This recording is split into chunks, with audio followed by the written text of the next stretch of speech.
Hello students, आज हम next poem करने जा रहे हैं द स्नेयर। इसका जो पोइट है वो है जेम्स स्टीफन्स। बहुत ही अच्छी पोइम है ये। स्नेयर क्या मीन इसका? जाल। इस पोइम में कवि है जो जानवरों के प्रति जो अपनी संवेदनशीलता है उसे शो कर रहा है। तो आओ रीड करते हैं अपने। I hear a sudden cry of pain, there is a rabbit in a snare, now I hear the cry again, but I can not tell from where. कवि है जो बता रहा है कि कवि को I hear a sudden cry of pain, कवि को अचानक से आवाज़ सुनाई देती है। आवाज़ क्राई ऑफ पेन, दर्द भरी रोने की आवाज़, दर्द भरी रोने की आवाज़ वो अचानक से सुनाई देती है। There is a rabbit in a snare, हालांकि कभी श्योर नहीं है, अनुमान लगा रहा है कि हो सकता है कोई रैबिट हो, खरगोश हो, जो कि इन ए स्नेयर किसी जाल में फंस गया हो सकता है कोई रैबिट किसी जाल में फंस गया है और इसलिए वो बार बार रो रहा है और चिल्ला रहा है। Now I hear the cry again. कवि कह रहा है कि जो क्राई ऑफ पेन है, रोने की जो आवाज़ है, दर्द भरी आवाज़ है, वो आवाज़ कवि को बार बार सुनाई देती है। आई हियर द क्राई अगेन, कि रोने की जो आवाज़ है, दर्द भरी आवाज़ जो रैबिट की है, कवि अनुमान लगा रहा है कि वो रोने की आवाज़ बार बार उसे सुनाई दे रही है। But I can not tell from where, कि हालांकि जब कवि को जब ये रोने की आवाज़ सुनाई देती है तो कवि ने यहाँ वहाँ तलाश किया कि आवाज़ कहाँ से आ रही है, प्रयास किया ढूंढने का, लेकिन कवि क्या कर रहा है? आई कैन नॉट टेल, कि वो बता नहीं सकता फ्रॉम वेयर, कि ये जो रोने की आवाज़ कहाँ से आ रही है। हालांकि कवि ने प्रयास किया है उसे आवाज़ को ढूंढने का कि आवाज़ वो कहाँ से आ रही है, लेकिन प्रयास करने के बावजूद भी कवि ये है पता नहीं लगा पा रहा है कि वो आवाज़ रोने की कहाँ से आ रही है। नेक्स्ट देखो, but I can not tell from where he is calling out for aid, crying on the frightened air, making everything afraid.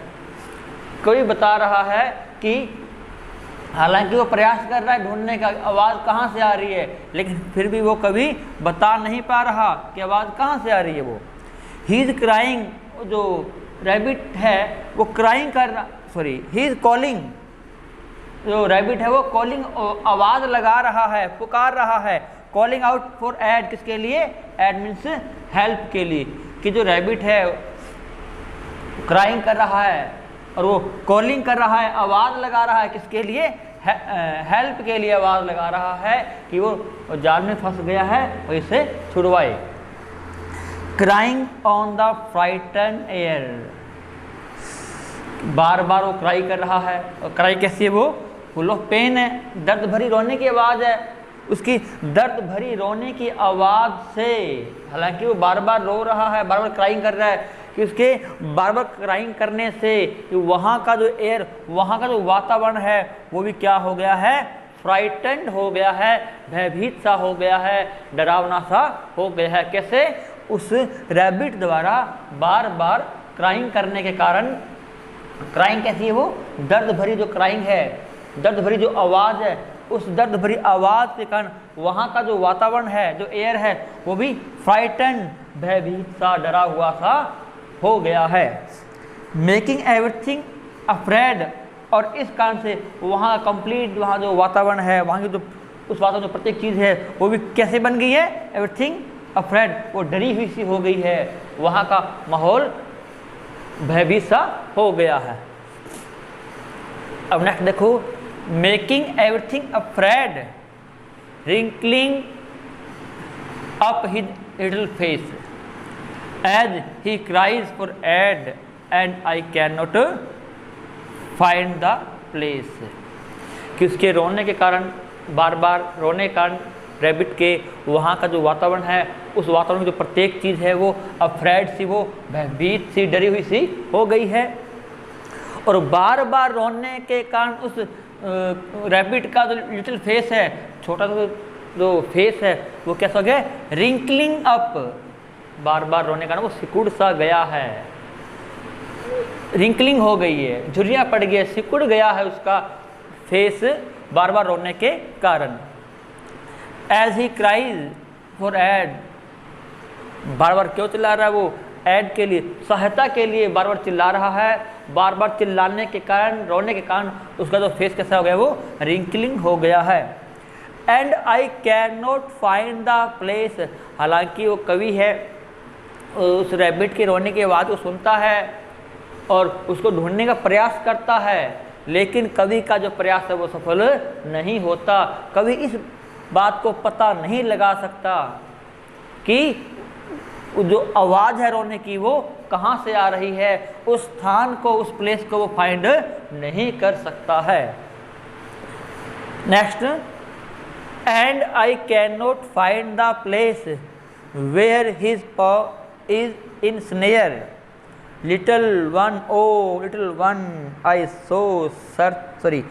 M searching everywhere. कभी फिर कह रहा है कि and I can not find the place, हालांकि कभी उस स्थान को ढूंढ नहीं पा रहा है जहाँ से उस रैबिट के रोने की आवाज़ आ रही है।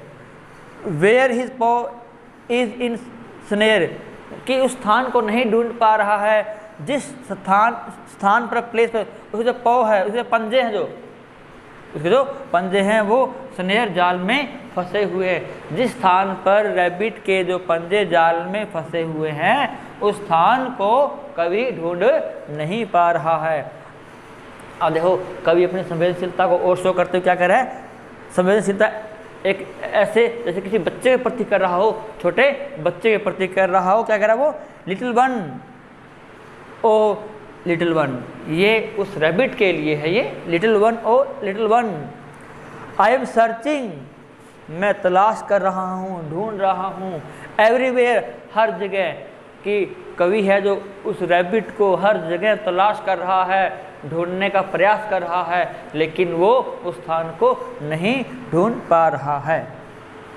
तो ये हमारी छोटी सी पोइम, ये जो पोइम है, इस पोइम के माध्यम से कवि हमें यही मैसेज देना चाहता है कि हमें जानवरों से प्रेम करना चाहिए, उनके प्रति क्रूअल्टी का, निर्दयता का व्यवहार नहीं करना चाहिए। तो यही इस पोइम का जो मैसेज है, यही इसका संदेश है कि हम जानवरों से प्रेम करें, न कि उनके साथ निर्दयता का व्यवहार करें अथवा उनको पिंजरे में बंद रखें। ये